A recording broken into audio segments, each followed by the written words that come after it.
पंचखंडा cricket tournament उद्यापित Kiakata champion. Sambalpur जिला Redhakhol block Kadilgarh panchayat Samsinga ग्राम पंचखंडा क्रिकेट क्लब आनुकूल्य अनुष्ठित टूर्नामेंट फाइनाल मैच कियाकटा और बिसिपाली मध्य होता। कियाकटा दल टॉस जिणी प्रथम बैटिंग निष्पत्ति नहीं निर्धारित 15 ओवर में समस्त विकेट हर 199 रन संग्रह करते।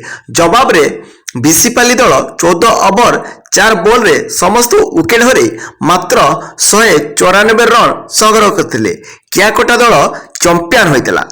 मैच रे man of the match Likun Das, man of the series Sumant Pradhan, best bowler Tapan Pandey और सर्वाधिक छक्का मारिथिबा जयंत मुखी को पुरस्कृत कराइला। मैच को परिचालना करथिले सदानंद षडंगी और सुरेश प्रधान। स्कोर दायित्व थिले चिन्मय साहू। फाइनल मैच रे शरद कुमार प्रधान, प्रहलाद साहू, नायब सरपंच सुभाष सेठ, पूर्वतन सरपंच उपेंद्र लोई और अनिल बेहरा अतिथि भाव जोगदे विजेता और उपविजेता दल को ट्रॉफी प्रदान करथिले। क्रिकेट क्लब सुब्रत बेहरा, वृंदावन बेहरा, दिलीप बेहरा, संजीव बेहरा, गजेंद्र बिसी, सुभाष प्रधान प्रमुख टूर्नामेंट रे सहयोग करथिले।